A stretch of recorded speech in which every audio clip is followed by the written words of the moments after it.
is Kent Hughes about to orchestrate the most emotional reunion in recent Canadiens history, bringing Phillip Danault back to Montreal to stabilize the center position and reignite the Bell Center faithful? There are certain jerseys that seem to weigh less on certain players. For Phillip Danault, the St. Flannel was never a burden. It was armor.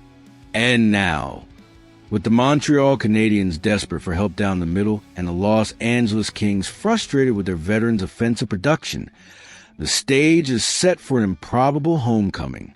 According to a bombshell report from insider Frank Saravalli, highlighted this week, the Habs are the team to watch closely in the race for Danault. The objective? To bring the defensive specialist back home to stabilize a position that has been the Achilles heel of their season. The narrative is perfect, but the timing is delicate. Danault is not the same player who shut down superstars during Montreal's magical 2021 Stanley Cup final run. This 2025-26 season, he's facing the most severe drought of his career. 0 goals in 30 games. For the Kings, he's become an offensive problem. For Kent Hughes and the Canadiens, he represents a unique market opportunity. Acquiring a proven leader who understands the pressure of Montreal like no one else at a buy-low price. Frank Saravalli is not one to throw darts in the dark. His words were specific and pointed. I know the Canadiens are one of the teams circling around Danault with the LA Kings, trying to bring Phillip Danault home. This isn't just theoretical chatter. It indicates active monitoring and genuine interest.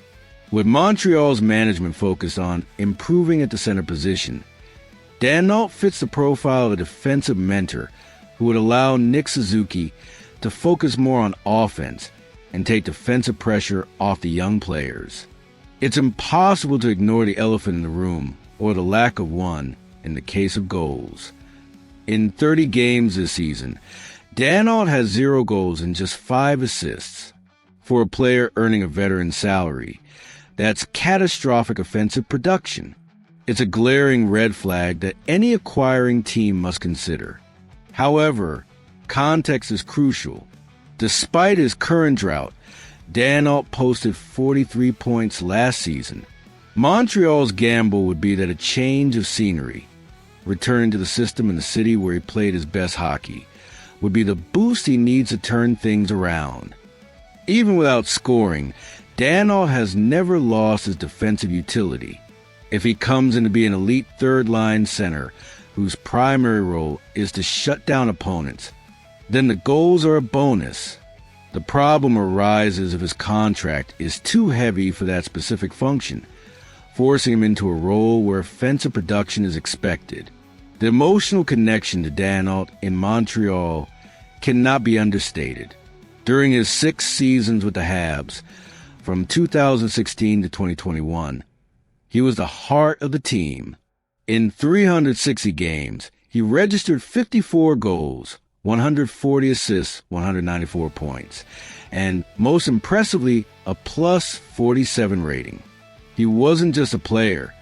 He became a cultural icon in Montreal. Who can forget the pizza line and the way he embraced the city? He understands the market, speaks the language, and brings a leadership presence that, with the departure of veterans in recent years, is sorely missed in the locker room. That intangible Montreal factor is something few players possess, and Danault has it in spades. If the Kings are truly desperate to shed Danault's contract due to his lack of production, the Canadiens might be able to acquire him for very little, perhaps even receiving a sweetener or only paying a late-round draft pick.